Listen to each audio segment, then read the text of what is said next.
18 हो गए थे, ये 19 है। ठीक है, जैसे हमारे पास एक मॉलिक्यूल है,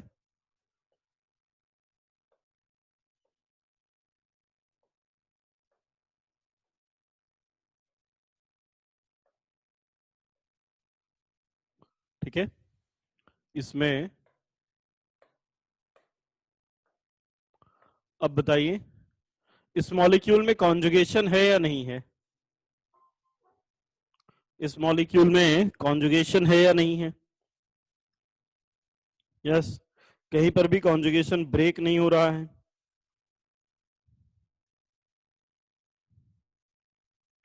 ठीक है, अब नंबर ऑफ पाई बॉन्ड कितने हैं? तो अगर आप इसमें नंबर ऑफ पाई बॉन्ड देखेंगे 1 2 3 4 5, कॉन्जुगेशन ब्रेक नहीं हो रहा है, मतलब मॉलिक्यूल साइक्लिक तो है, साइक्लिक रेजोनेंस भी है, नंबर ऑफ इलेक्ट्रॉन पेयर 5 है, ऑड है, तो ये मॉलिक्यूल एरोमेटिक है। अब देखिए इस मॉलिक्यूल में खास बात है, खास बात यह है कि जब इसमें रेजोनेंस होगा तो जो इसके रेजोनेटिंग स्ट्रक्चर बनेंगे, देखिए किस तरह से बनेंगे। एक 5 मेंबर रिंग है, एक 7 मेंबर रिंग, रेजोनेंस होगा तो ये वाला जो पाई बॉन्ड था वो ब्रेक होगा। इस तरह से ब्रेक होगा कि इस पे पॉजिटिव आ जाएगा और इस पर निगेटिव, और ये ऐसा। तो अब अगर आप देखें तो लेफ्ट वाली रिंग में 2 पाई बॉन्ड और एक negative charge, 3 pair of electron. Right वाली रिंग में भी 2 पाई बॉन्ड और एक नेगेटिव चार्ज।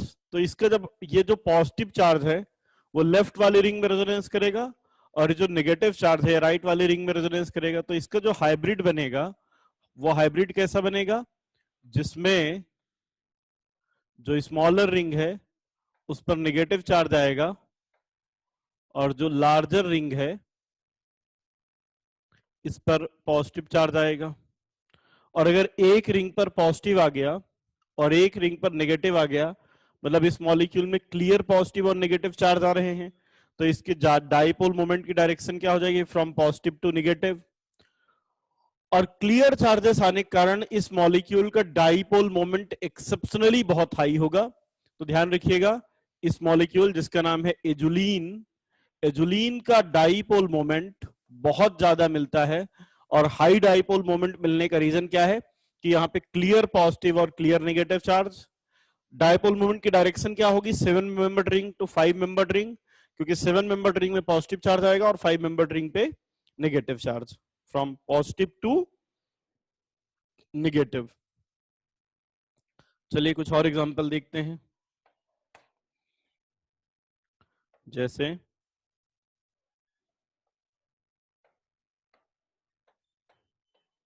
एक ये मॉलिक्यूल है,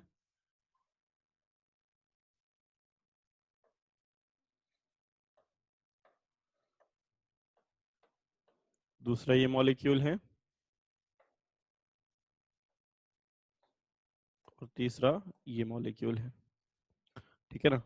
अब अगर इन तीनों में देखें तो ये carbon oxygen polar pi bond है, और जो पोलर पाई बॉन्ड होता है तो इस पे पॉजिटिव आएगा, इस पर नेगेटिव, ऐसे यहां पे पॉजिटिव, यहां पे नेगेटिव, अब यहां पे पॉजिटिव और यहां पे नेगेटिव। ठीक है ना। ये 20 है, ये 21, ये 22। अब आपको बताना है 20, 21, 20, 21 और 22 में, ठीक है ना, इनमें से आपको यह बताना है कि सबसे ज्यादा स्टेबल कौन सा है। 20, 21 और 22 में सबसे ज्यादा स्टेबल कौन सा है? 21 बिल्कुल सही, क्योंकि जब 21 में अगर हम देखें तो यहां पे ये जो नीचे वाली रिंग मिल रही है ये एरोमेटिक है। अच्छा, यहां पे जब बनेगा तो ये वाली रिंग साइक्लोप्रोपिनाइल, 3 मेंबर रिंग पे डबल बॉन्ड और पॉजिटिव चार्ज, तो ये भी एरोमेटिक है। और अगर यहां पर देखें तो 5 मेंबर रिंग, पॉजिटिव चार्ज, ये एंटी एरोमेटिक है।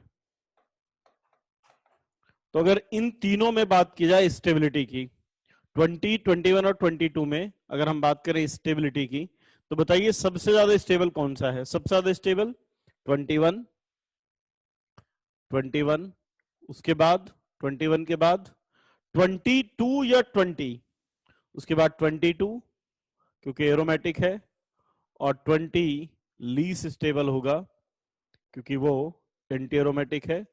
तो ये हो जाएगा इनकी स्टेबिलिटी का सीक्वेंस। 21 में ये पहले कल बता चुका हूं कि ट्रोपाइलियम कार्बोकेटायन है जो हाईली स्टेबल होता है। 21 जो है ट्रोपाइलियम है, tropylium one of the most stable carbocation है, कल की क्लास में बताया था, एक बार रिवाइज कर लेना। अब अगर यहाँ पे हम मान लेते हैं ये वाली बॉन्ड लेंथ ए है, ये वाली बॉन्ड लेंथ बी है, और ये बॉन्ड लेंथ सी है, तो अब ये बताइए ए बी और सी में डबल बॉन्ड और सिंगल बॉन्ड में किसकी बॉन्ड लेंथ होती है, ज्यादा होती है? डबल बॉन्ड की या सिंगल बॉन्ड की? किसकी बॉन्ड लेंथ ज्यादा है, डबल की या सिंगल की? सिंगल बॉन्ड की। अब ए बी या सी में अगर ए में बॉन्ड टूटता है तो एंटी एरोमेटिक बनेगा, बी में टूटता है तो एरोमेटिक बनेगा, और सी में टूटता है तो एरोमेटिक बनेगा। तो अब आपको बताना है ए बी सी में सबसे आसानी से बॉन्ड कहां टूटेगा? ए बी सी में सबसे आसानी से बॉन्ड कहां टूटेगा? 21 में, बिल्कुल बिल्कुल सही है। 21 में सबसे आसानी से बॉन्ड टूटेगा क्योंकि 21 में बॉन्ड टूटने के बाद जो स्पीसीज बन रही है वो स्टेबल है, 22 में भी स्टेबल है, पर 21 में ज्यादा स्टेबल इसलिए है क्योंकि यहां पे जब रेजोनेंस होगा पॉजिटिव चार्ज आएगा तो इसके 7 एरोमेटिक रेजोनेटिंग स्ट्रक्चर बनेंगे। भाई पॉजिटिव चार्ज इस पर सब पे आएगा, और यहाँ पे कम रेजोनेंस है, एरोमेटिक दोनों है, इसमें रेजोनेंस ज्यादा है, इसमें रेजोनेंस कम है, इसलिए 21 ज्यादा स्टेबल था, राइट। तो बॉन्ड टूटने के बाद ज्यादा स्टेबल 21 बन रहा है, फिर 22, और फिर 20 तो अनस्टेबल बन रहा है। तो जहां पर बॉन्ड टूटने की टेंडेंसी सबसे ज्यादा होगी वहां बॉन्ड सबसे ज्यादा टूटेगा, और अगर बॉन्ड टूटेगा तो सिंगल बॉन्ड कैरेक्टर आएगा। तो अगर बॉन्ड लेंथ में बात करता हूं मैं कि बताइए बॉन्ड लेंथ कहां ज्यादा आएगी, तो जहां बॉन्ड ज्यादा टूटेगा वहां बॉन्ड लेंथ ज्यादा आएगी, और बॉन्ड सबसे ज्यादा कहां टूटेगा? 21 में, तो सबसे ज्यादा बॉन्ड लेंथ बी की, फिर सी की, और फिर ए की, राइट। अब देखिए जितना ज्यादा आसानी से बॉन्ड टूटेगा उतना आसानी से यहाँ पे पॉजिटिव और नेगेटिव चार्ज क्रिएट होंगे, जहां बॉन्ड ज्यादा टूटेगा वहां ज्यादा पॉजिटिव और नेगेटिव चार्ज क्रिएट होंगे। तो अगर हम बात करें डाइपोल मोमेंट की,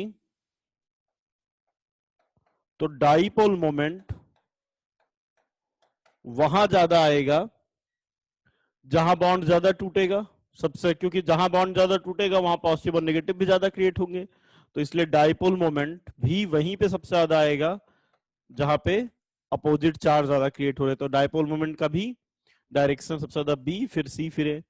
यहीं पे एक क्वेश्चन पूछा जाता है which of the following compound is unstable at room temperature, तो ध्यान रखिएगा एंटी एरोमेटिक कंपाउंड एक ये मॉलिक्यूल है, ये 3 मॉलिक्यूल हैं और इन तीनों की हमें स्टेबिलिटी देखनी है।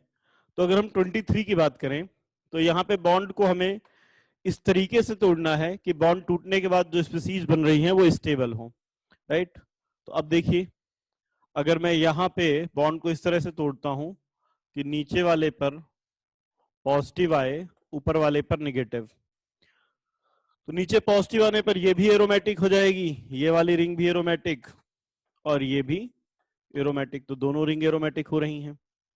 अब यहाँ पे हम कैसे भी तोड़ें, इधर पॉजिटिव इधर नेगेटिव आएगा, तो अब इधर पॉजिटिव तो ये वाली एंटी एरोमेटिक और ये वाली एरोमेटिक, और अगर यहाँ पे तोड़े तो कैसे तोड़ेंगे कि इस वाली पे पॉजिटिव ऊपर वाली पे नेगेटिव, और इस तरह से दोनों रिंग एरोमेटिक आ गई।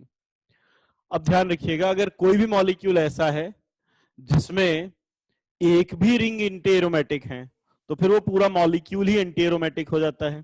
तो अब यहाँ पे एक रिंग नीचे वाली एंटी एरोमेटिक बन रही है तो ये पूरा मॉलिक्यूल एंटी एरोमेटिक होगा। यहाँ पे दोनों एरोमेटिक हैं तब तो बात ही नहीं है, पूरा मॉलिक्यूल एरोमेटिक ही होगा, और ये मॉलिक्यूल भी एरोमेटिक। अब अगर मैं पहली बात करता हूं स्टेबिलिटी की, तो अब आप बताइए तीनों में सबसे ज्यादा स्टेबल कौन सा होगा, फर्स्ट सेकंड थर्ड में? मतलब 23, 24, 25 में सबसे ज्यादा स्टेबल 24, देन 24 या 25, कौन सबसे ज्यादा स्टेबल होगा बताइए? 25, ओके।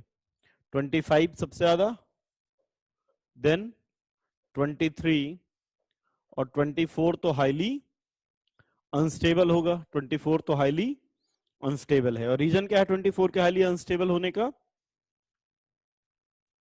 क्योंकि वो एंटी एरोमेटिक है। अब देखिए, अगर यहां पे बॉन्ड लेंथ ए है, यहां पे बॉन्ड लेंथ बी है, और यहां बॉन्ड लेंथ सी है, और अब हम पेयर करना चाहते हैं बॉन्ड लेंथ। अब आप बताइए बॉन्ड लेंथ कहां ज्यादा होगी, जहां बॉन्ड ज्यादा टूटेगा या कम टूटेगा? बॉन्ड लेंथ कहां ज्यादा होगी? जहां बॉन्ड ज्यादा टूटेगा। सबसे ज्यादा कहां टूटा है? सी में, तो बॉन्ड लेंथ सबसे ज्यादा सी की, फिर ए की, और फिर बी की। जहां बॉन्ड लेंथ ज्यादा आएगी वहां बॉन्ड ज्यादा टूटेगा, और बॉन्ड ज्यादा टूटेगा तो डाइपोल मोमेंट भी ज्यादा आएगा। तो बताइए डाइपोल मोमेंट कहां सबसे ज्यादा हो जाएगा? अगेन सबसे ज्यादा सी, फिर ए, फिर बी। अब देखिए एक बात बताइए, सिंगल बॉन्ड में, एक जगह सिंगल बॉन्ड है कार्बन कार्बन के बीच में, एक बार कार्बन कार्बन के बीच में डबल बॉन्ड है,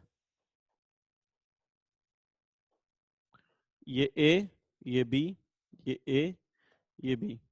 आपको बताना है रोटेशन कहां पर अलाउड होगा। सिंगल बॉन्ड में रोटेशन अलाउड होता है या रिस्ट्रिक्टेड होता है?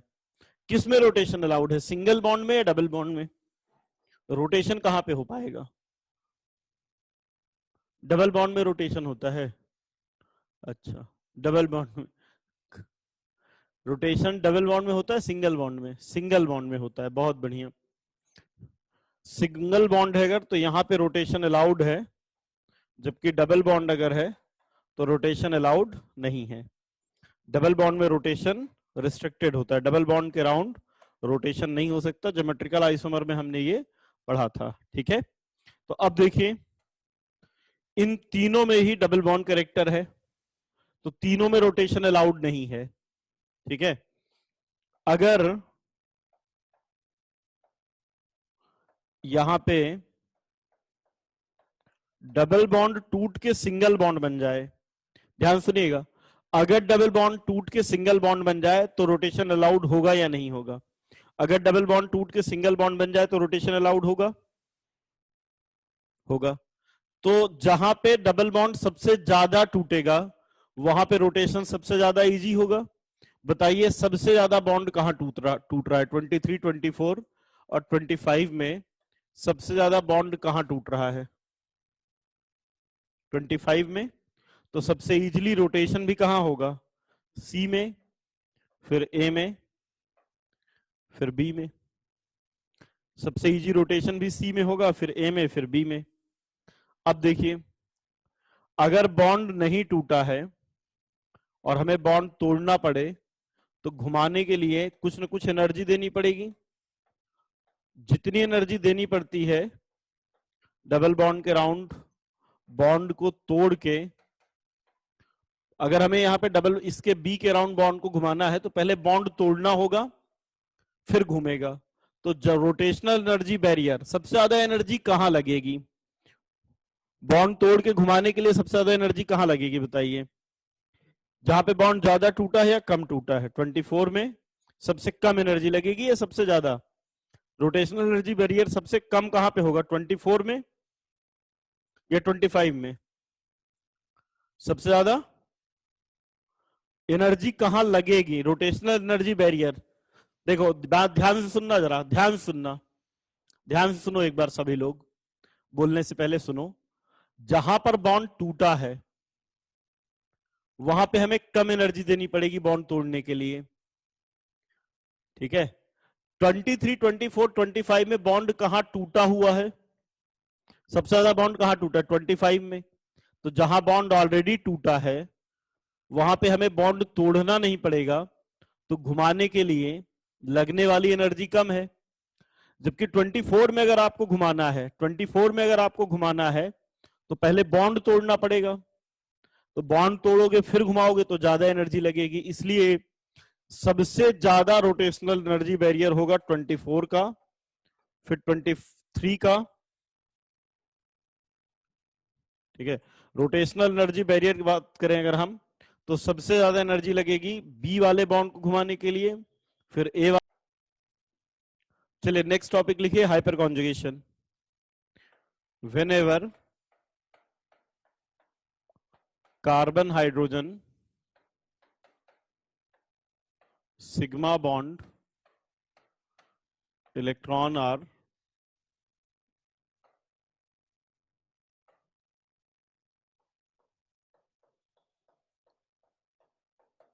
present in conjugation with unhybridized p orbital molecule will have hyper conjugation।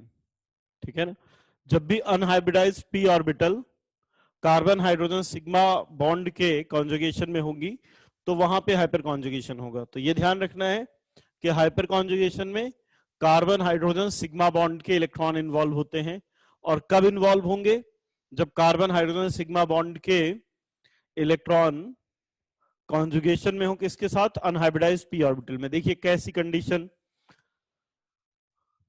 कब होगा ये, जैसे एक एग्जांपल लेते हैं, इन कार्बोकेटायन। कब कब हो सकता है ऐसा कंडीशन, तो कार्बोकेटायन में देखते हैं, जैसे ये H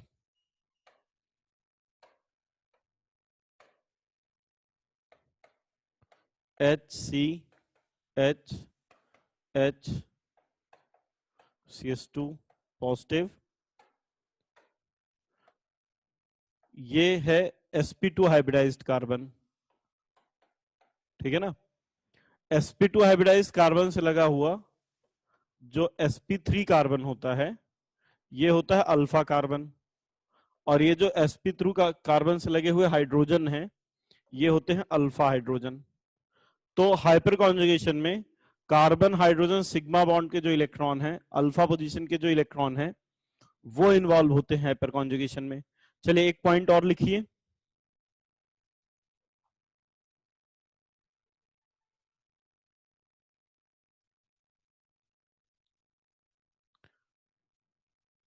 लिखिए, in in hyperconjugation, in hyperconjugation electrons of in hyperconjugation electrons of alpha hydrogen, electrons of alpha hydrogen are involved।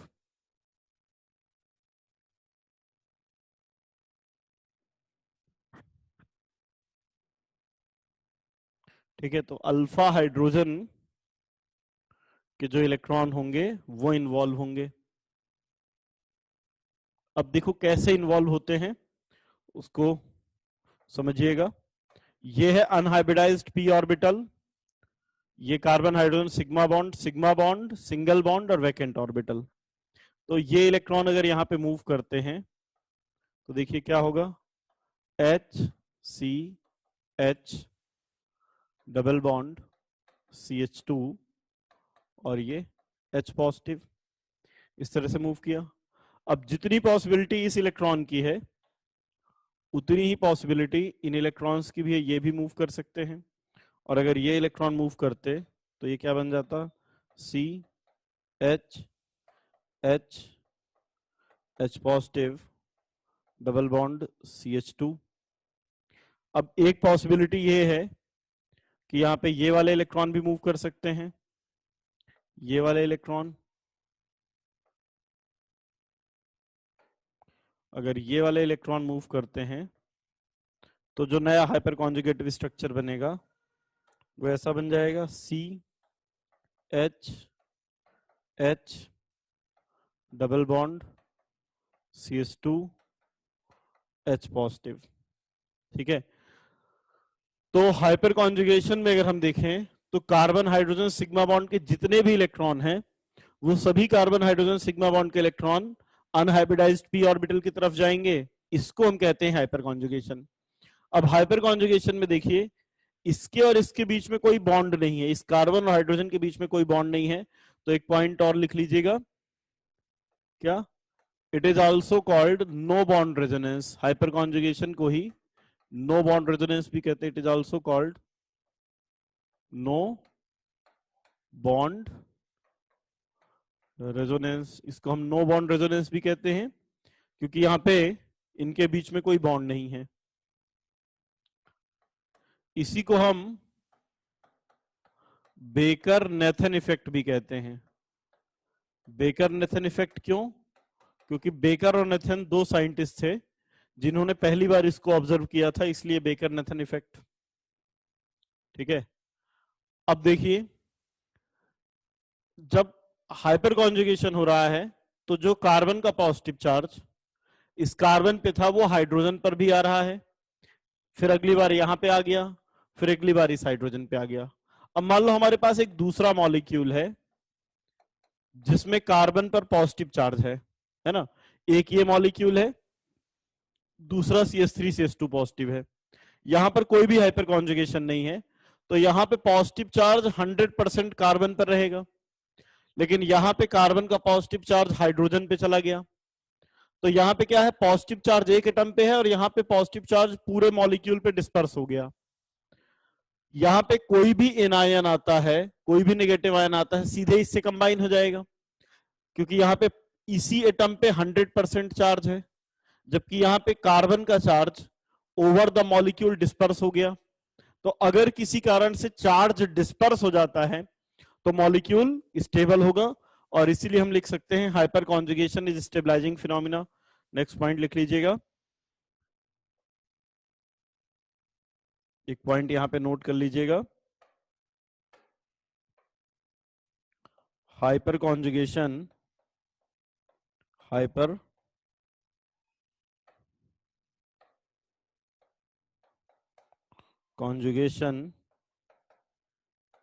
Is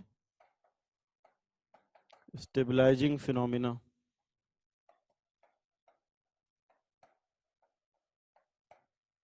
ठीक है, अगर किसी मॉलिक्यूल में हाइपर कॉन्जुगेशन है तो मॉलिक्यूल स्टेबलाइज होगा, और स्टेबिलिटी किस बात पर डिपेंड करेगी?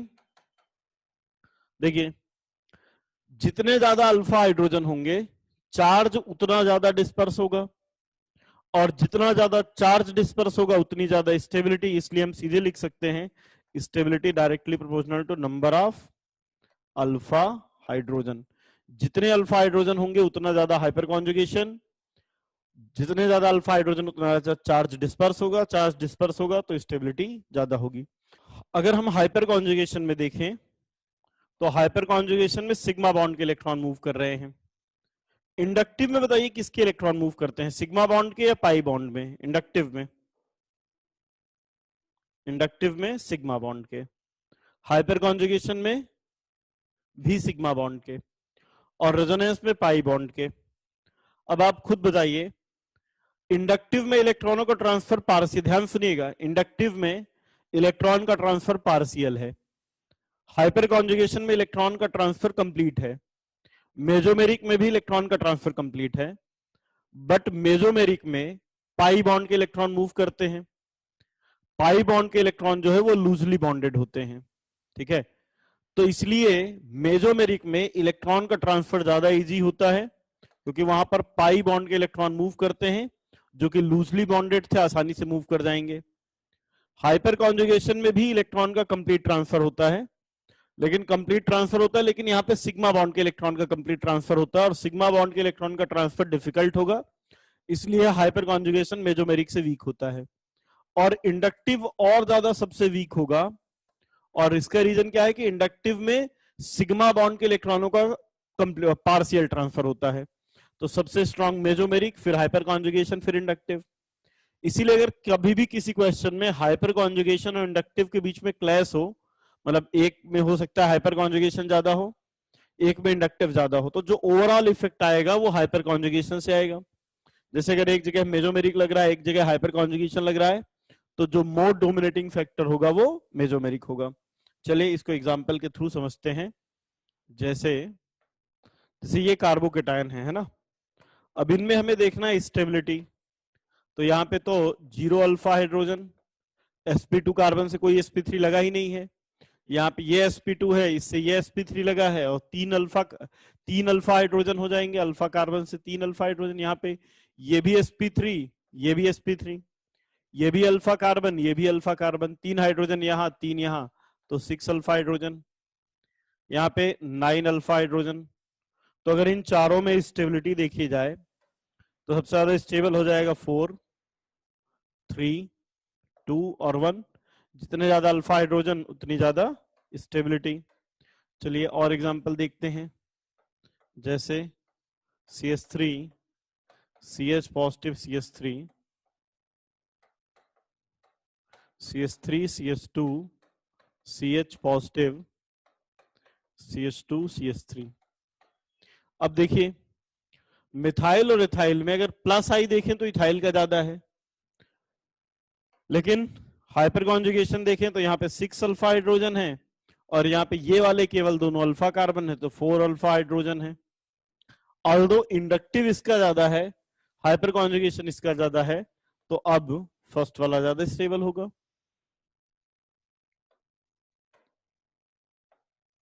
चलिए एक एग्जांपल और लेते हैं।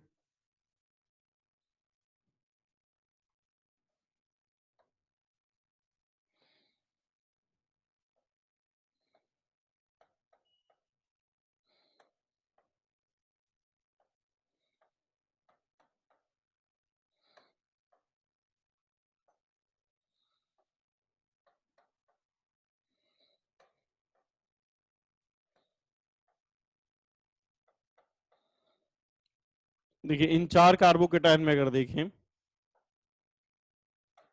तो यहाँ पे एक ही अल्फा हाइड्रोजन है, 1 अल्फा हाइड्रोजन। यहाँ पे देखिए तो ये CH3, यहाँ CH2, यहाँ CH2 3 to 5 to 7 alpha hydrogen. यहाँ पे देखिए तो ये CH2 और ये CH 3 अल्फा हाइड्रोजन, और यहाँ पे अगर देखें तो ये CH2 4 अल्फा हाइड्रोजन।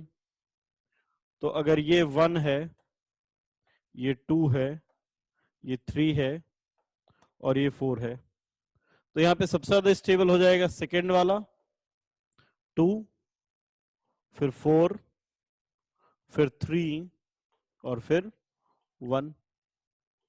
जहां पे अल्फा हाइड्रोजन ज्यादा वहां पे स्टेबिलिटी भी ज्यादा।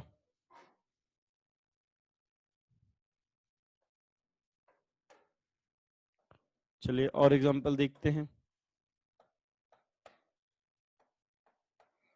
जैसे हमारे पास CH3 पॉजिटिव है और CD3 पॉजिटिव है, ठीक है, तो यहां पर भी 0 अल्फा हाइड्रोजन है, यहां पर 0 अल्फा ड्यूटीरियम है। जैसे हाइड्रोजन हाइपर कॉन्जुगेशन में पार्टिसिपेट करते हैं, वैसे ड्यूटीरियम भी हाइपर कॉन्जुगेशन में पार्टिसिपेट करते हैं। तो यहाँ दोनों ही नहीं है, ना अल्फा हाइड्रोजन ना अल्फा ड्यूटीरियम। नेक्स्ट देखिए, यहां पे 9 अल्फा हाइड्रोजन है, और इसी के जैसा एक और है जिसमें 9 अल्फा ड्यूटीरियम है। अब इन चारों में अगर हमें देखनी है कि स्टेबिलिटी किसकी ज्यादा है, तो देखिए इनमें 3 अल्फा, इनमें 9 अल्फा हाइड्रोजन है, इसमें 9 अल्फा ड्यूटीरियम है। तो एक बात क्लियर है, 3 और 4 की स्टेबिलिटी 1 और 2 से ज्यादा होगी। लेकिन 1 और 2 में अगर देखें तो 1 में है हाइड्रोजन, 2 में है ड्यूटीरियम, और ड्यूटीरियम का प्लस आई इफेक्ट हाइड्रोजन से ज्यादा है, और इसलिए ड्यूटीरियम की स्टेबिलिटी 2 की स्टेबिलिटी, इसलिए 2 की स्टेबिलिटी 1 से ज्यादा होगी, क्योंकि प्लस आई किसका ज्यादा होता है, ड्यूटीरियम का प्लस आई हाइड्रोजन से ज्यादा है, तो 2 और 1 में तो कंफर्म है 2 ज्यादा स्टेबल है। अब 3 और 4 में बहुत सारे लोगों को लगता है कि सर 3 और 4 में भी अल्फा हाइड्रोजन अगर सेम है तो प्लस आई तो ड्यूटेरियम का ज्यादा है, तो 4 ज्यादा स्टेबल होना चाहिए। लेकिन ध्यान से देखिए, यहां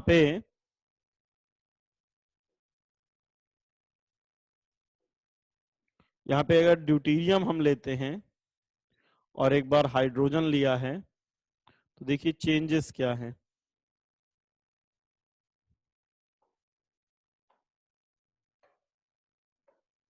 जब हम CH2H लेते हैं तो यहां पे कार्बन हाइड्रोजन बॉन्ड के इलेक्ट्रॉन इन्वॉल्व होते हैं।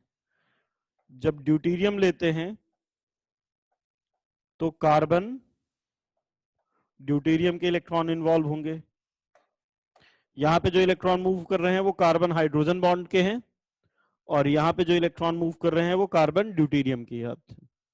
अब एक बात ध्यान से सुनिएगा, ड्यूटेरियम का जो बॉन्ड बनता है, हैवियर आइसोटोप से जो बॉन्ड बनता है वो स्ट्रांग है। मतलब हम कह सकते हैं कि कार्बन ड्यूटेरियम बॉन्ड की बॉन्ड स्ट्रेंथ कार्बन हाइड्रोजन से ज्यादा है।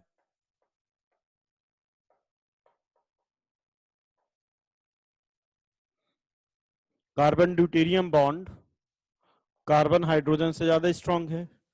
तो अगर बॉन्ड ज्यादा स्ट्रांग है तो स्ट्रांग बॉन्ड के इलेक्ट्रॉन उतना इजीली मूव नहीं कर पाएंगे, जबकि कार्बन हाइड्रोजन बॉन्ड वीक है, इसके इलेक्ट्रॉन ज्यादा इजीली मूव कर पाएंगे। तो हाइपर कॉन्जुगेटिव स्ट्रक्चर तो सेम बनेंगे, लेकिन इसके इलेक्ट्रॉन की हाइपर कॉन्जुगेशन में जाने की टेंडेंसी ज्यादा है, और इसलिए सबसे ज्यादा स्टेबल होगा 3, फिर 4, फिर 2, फिर 1। नोट कर लीजिए इसको। नेक्स्ट फैक्टर देखिए, हम एल्कीन की स्टेबिलिटी भी हाइपर कॉन्जुगेशन से निकाल सकते हैं। नेक्स्ट, स्टेबिलिटी ऑफ एल्कीन, है ना? कैसे? एल्कीन में किस तरह से हाइपर कॉन्जुगेशन है? जैसे hydrogen carbon hydrogen CH double bond CH2। Hyper conjugation के कारण अनहाइब्रिडाइज्ड p ऑर्बिटल चाहिए। अब अगर पाई बॉन्ड देखें तो यहां पर भी पाई बॉन्ड अनहाइब्रिडाइज्ड ऑर्बिटल से बनता है, तो यहां पर भी क्या है, यहां पर भी अगर देखें तो ये वाला कार्बन sp2 हाइब्रिडाइज्ड है, और sp2 से लगा हुआ ये sp3 हाइब्रिडाइज्ड है, तो ये अल्फा कार्बन है और ये अल्फा हाइड्रोजन है। तो अनहाइब्रिडाइज्ड p ऑर्बिटल के बगल में जब भी अल्फा हाइड्रोजन होंगे हाइपर कॉन्जुगेशन होगा। हाइपर कॉन्जुगेशन होगा तो क्या होगा, ये इलेक्ट्रॉन जो कार्बन हाइड्रोजन सिग्मा बॉन्ड के इलेक्ट्रॉन ये इधर मूव करेंगे। अब जब ये इधर मूव कर जाएंगे तो ये पाई बॉन्ड यहां मूव कर जाएगा। ठीक है, चलिए मैं बना के दिखाता हूं कैसे मूव करेंगे। अगर ये इलेक्ट्रॉन इधर मूव किया तो ये HCH डबल बॉन्ड यहां पे आ जाएगा CH, और ये वाला इलेक्ट्रॉन इधर मूव कर गया तो इस कार्बन पर क्या आ गया, जब ये इलेक्ट्रॉन पाई बॉन्ड यहां मूव किया, पाई बॉन्ड मूव कर गया तो इस पर क्या आ गया, CH2 नेगेटिव।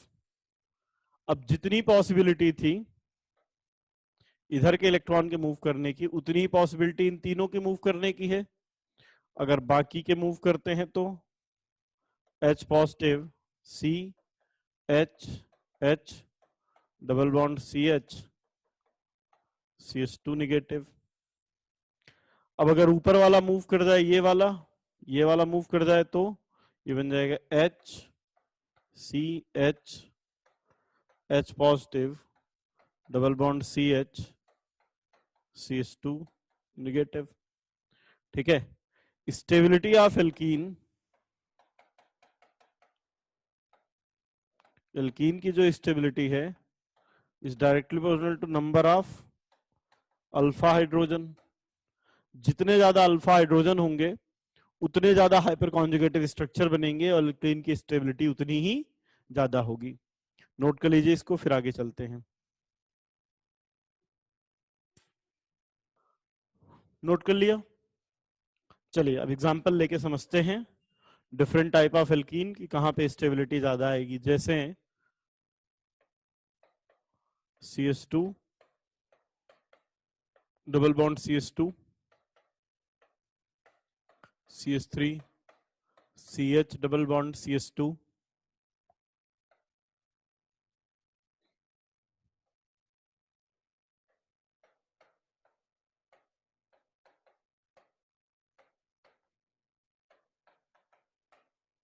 ये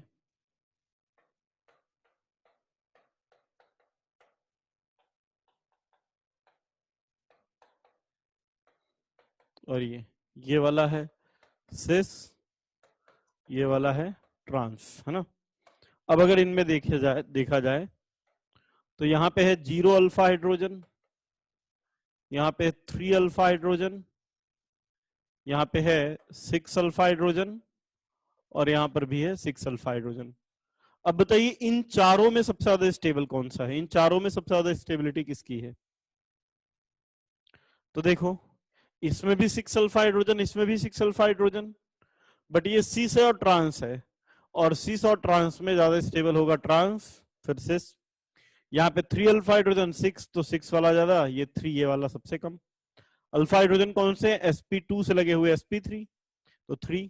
यहाँ पे ये वाला sp2 है, इससे लगे हैं 3, और ये वाला भी sp2 है, इससे भी 3, टोटल 6 हो गए। यहाँ पे ये sp2 इससे 3, ये sp2 इससे 3, टोटल 6 हो गए। अब और एग्जांपल देख लीजिए, जैसे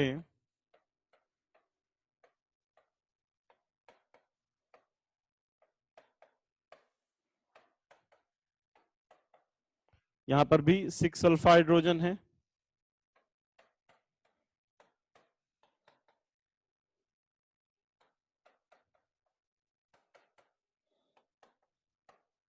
यहाँ पे 9 अल्फा हाइड्रोजन है, 3 6 9, और एक और मॉलिक्यूल ले लेते हैं,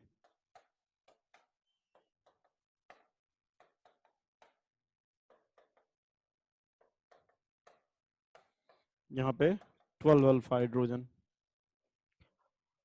अब अगर इन चारों में बात की जाए तो यहाँ पे इन तीनों में आखिरी वालों में तो 12 9 और 6, तो यहाँ पर कोई भी कंफ्यूजन नहीं है, सबसे ज्यादा 12 वाला, फिर 9 वाला, फिर 6 वाला। लेकिन अब कंफ्यूजन ये है कि यहां पर भी 6 अल्फा हाइड्रोजन है और इस पर भी 6 अल्फा हाइड्रोजन है, फिर कैसे देखें कि कौन सा ज्यादा स्टेबल है। तो इसके लिए हमें थोड़ा सा, अब हम केवल इन दोनों को कंपेयर कर लेते हैं, बाकी तो ठीक है, बाकी में तो कोई कंफ्यूजन नहीं होना चाहिए, कंफ्यूजन केवल इन दोनों में है, ठीक है। तो अब दोनों के अल्फा हाइड्रोजन सेम है, दोनों के हाइपर कॉन्जुगेटिव स्ट्रक्चर देखते हैं। देखो यहां पर जब ये हाइड्रोजन के इलेक्ट्रॉन हाइपर कॉन्जुगेशन करेंगे, इस कार्बन पर नेगेटिव चार्ज आएगा, तो ये बनेगा, जब इस कार्बन पर नेगेटिव चार्ज आएगा तो ये बनेगा 2 डिग्री कार्बन आयन, ठीक है। यहां पर जब हाइपर कॉन्जुगेशन होगा, यहां पर जब हाइपर कॉन्जुगेशन होगा, इलेक्ट्रॉन आएंगे तो कार्बन इस पर आएगा, और अगर ये कार्बन देखें तो इस कार्बन से केवल एक कार्बन लगा है, तो ये बनेगा 1 degree carbon ion, 1 degree carbon ion, और यहां पे 2 डिग्री कार्बन आयन बनेगा, ठीक है। अब आप बताइए 2 डिग्री कार्बन आयन एक है, एक 2 डिग्री कार्बन आयन है, और एक 1 डिग्री कार्बन आयन, ज्यादा स्टेबल कौन सा होता है। 2 डिग्री और 1 डिग्री में ज्यादा स्टेबल कौन सा होता है, 1 डिग्री। इसमें हमें सारे 2 डिग्री मिल रहे हैं, इसमें सारे 1 डिग्री मिल रहे हैं, क्योंकि 1 डिग्री कार्बन आयन ज्यादा स्टेबल है, इसलिए ये वाला ज्यादा स्टेबल होगा। ट्रांस वाला क्यों ज्यादा स्टेबल है सिस वाले से, क्योंकि यहाँ पे CH3 पास है, रिपल्सन होगा, यहाँ पे CH3 दूर है, रिपल्सन नहीं होगा। ट्रांस में रिपल्सन नहीं है, सिस में रिपल्सन है। यहाँ पे ये वाला क्यों ज्यादा स्टेबल नहीं है, क्योंकि इसमें 2 डिग्री कार्बन आयन बन रहे हैं, 1 डिग्री। तो ये कंप्लीट स्टेबिलिटी का सीक्वेंस देखें तो ये वाला 5 वाला जो है वो 6 वाला से कम स्टेबल है, तो ये कंप्लीट स्टेबिलिटी का सीक्वेंस हो जाएगा। और एक बात ध्यान रखिएगा, जो भी स्टेबिलिटी का सीक्वेंस आएगा, हीट ऑफ हाइड्रोजनेशन का सीक्वेंस हमेशा उसका उल्टा आएगा। अगर आपसे कभी भी हीट ऑफ हाइड्रोजनेशन पूछा जाए तो पहले स्टेबिलिटी निकालिए, और उसका जस्ट रिवर्ट कर दीजिए तो हीट ऑफ हाइड्रोजनेशन आ जाएगा। चलिए नोट कर लीजिए इसको। 4 और 5 में अगर देखें तो 5 वाले में 1 डिग्री कार्बन आयन बन रहे हैं जो ज्यादा स्टेबल होंगे, 4 वाले में 2 डिग्री कार्बन आयन जो कम स्टेबल हैं।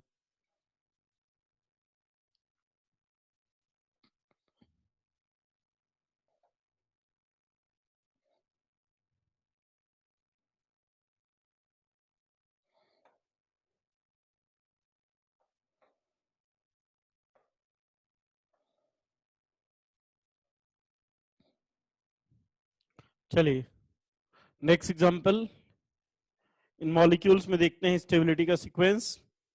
तो यहाँ पे 3, 6, 2 और 8 यहाँ पे है CH2, CH2, CH3 और CH3।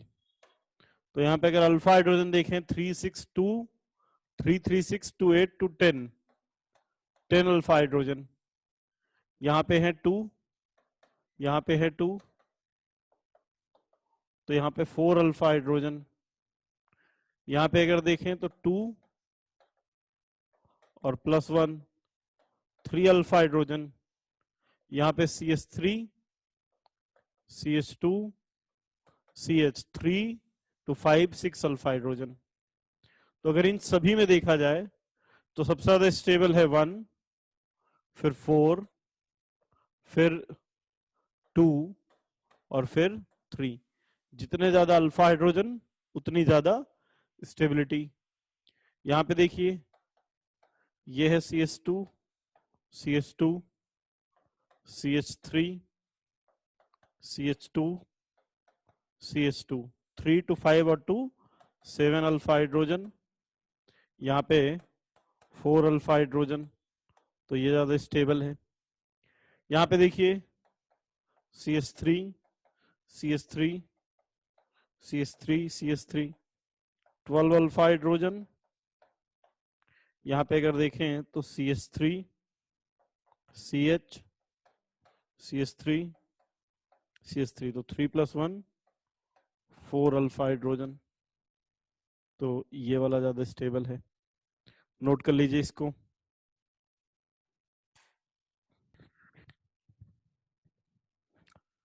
ठीक है, तो हाइपर कॉन्जुगेशन के बाद नेक्स्ट देखिए अब तक क्या क्या पढ़ लिया हमने। इंडक्टिव पढ़ लिया, रेजोनेंस पढ़ा, मेसोमेरिक पढ़ा, aromaticity, hyper conjugation.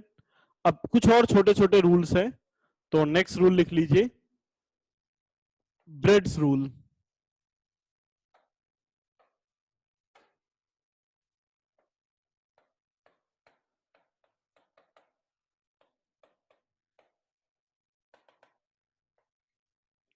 Bredt's rule,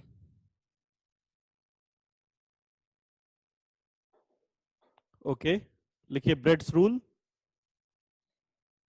देखो ब्रेड्स रूल क्या होता है, बिल्कुल सिंपल सा नियम है, आप सब समझते हैं इस बात को। ब्रेड्स रूल ये कहता है कभी भी किसी ब्रिजहेड का टॉप प्लेनर नहीं हो सकता है। लिखो, according to Brett's rule, bridgehead, according to Brett's rule, bridgehead cannot adopt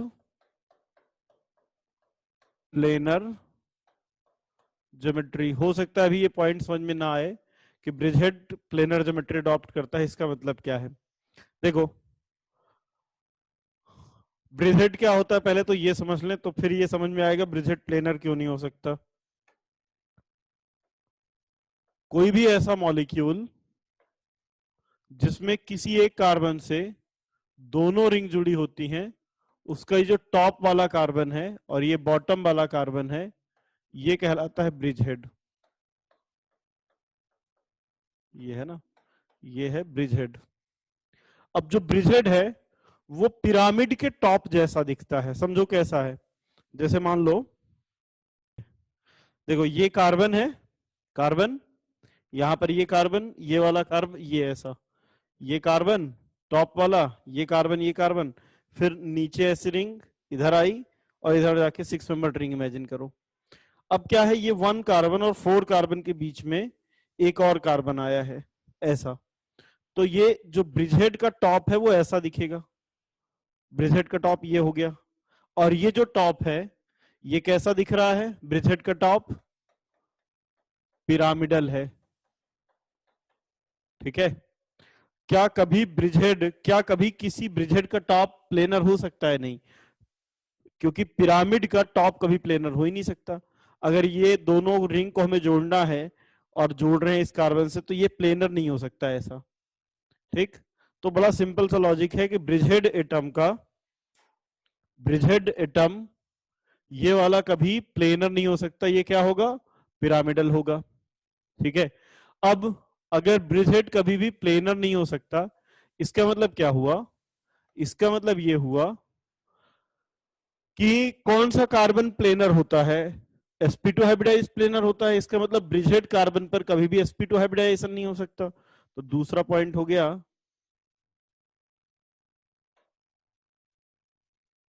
bridgehead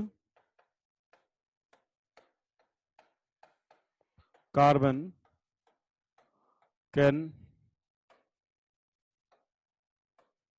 not be sp2 hybridized. Bridgehead carbon कभी भी sp2 हाइब्रिडाइज्ड नहीं हो सकता, दूसरा पॉइंट ये हो गया। ठीक है, और देखिए sp2 हाइब्रिडाइज्ड कार्बन होता है कार्बोकेटायन और डबल बॉन्ड वाला। इसका मतलब ये हुआ कि ब्रिजहेड वाले पे कभी भी कार्बोकेटायन और डबल बॉन्ड पॉसिबल नहीं है। सीधी सी बात ये है, कार्बोकेटायन एंड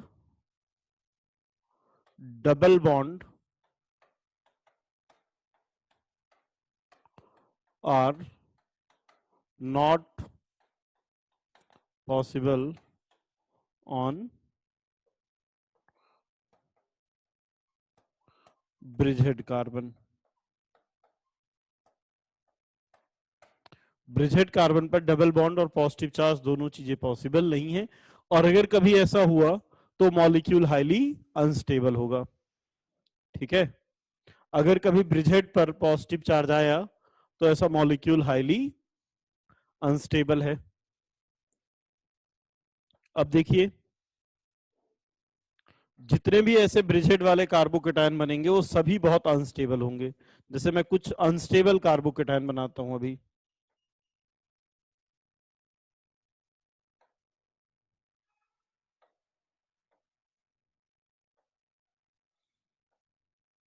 यहाँ पे 2 रिंग है, ये ब्रिजहेड कार्बोकेटायन हाईली अनस्टेबल।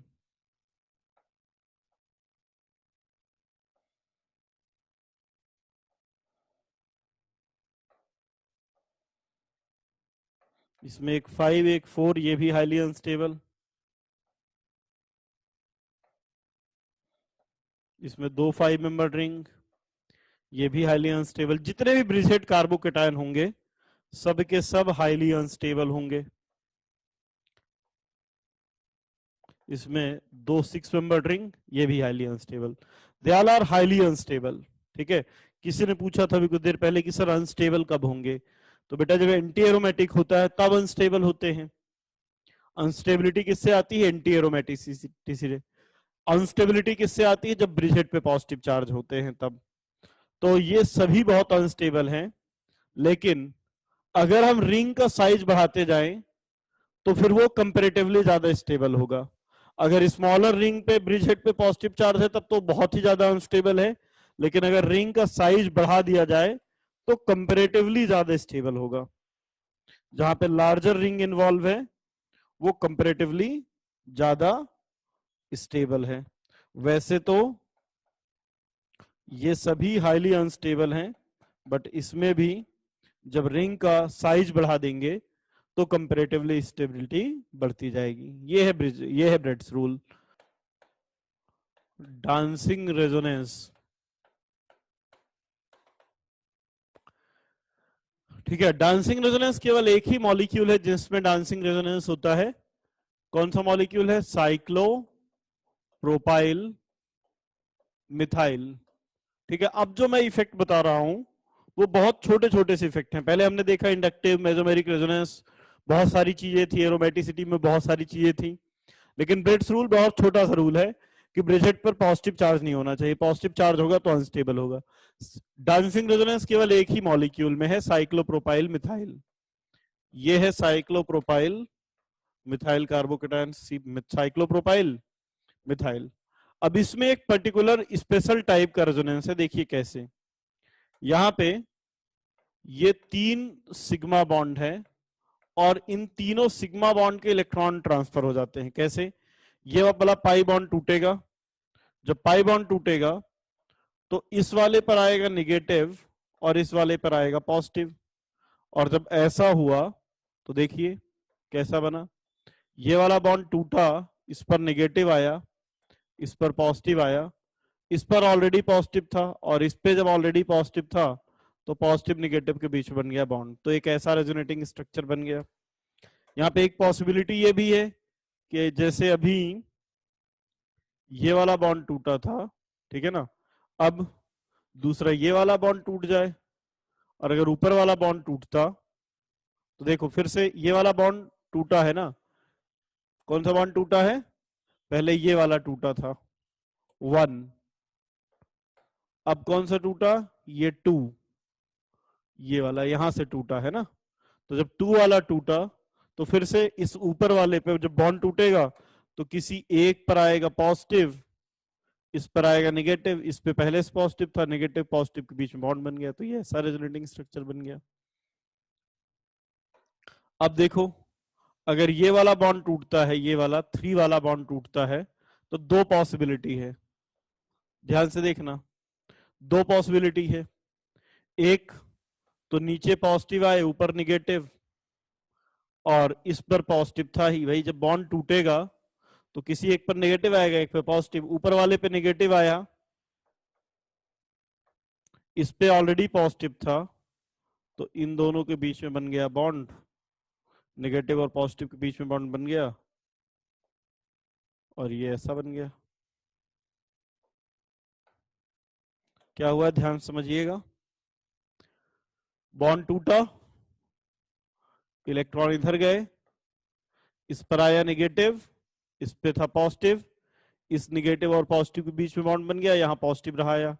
फिर अगली बार देखिए, फिर एक बार बॉन्ड टूटा, अगर इस तरह से टूटा कि इस बार निगेटिव इस पे आया, इस पे पॉजिटिव गया, इस पे ऑलरेडी पॉजिटिव था, ठीक है, तो इस निगेटिव और इस पॉजिटिव के बीच में बॉन्ड बन गया।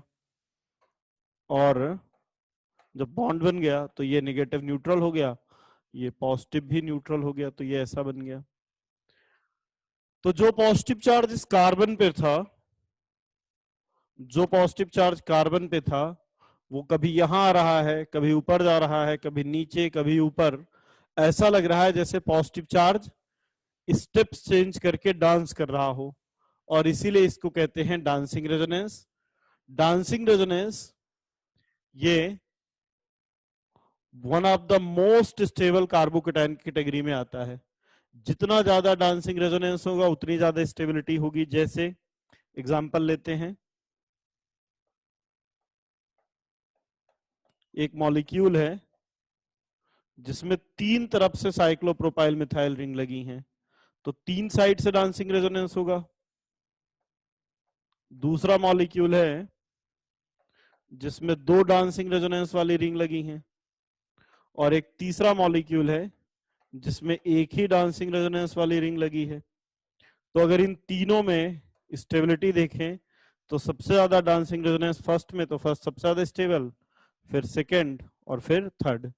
और कहीं पर भी हो सकता है क्या, जैसे एक क्वेश्चन हो सकता है कि सर अगर 4 मेंबर्ड रिंग लगी हो और इससे लगे हुए पॉजिटिव चार्ज हो तो क्या यहां पर भी डांसिंग रेजोनेंस हो सकता है? Answer is no. केवल एक ही मॉलिक्यूल ही है जिसमें डांसिंग रेजोनेंस होता है, जब 3 मेंबर्ड रिंग से लगे हुए कार्बन पे पॉजिटिव चार्ज हो। नोट कर लीजिए इसको।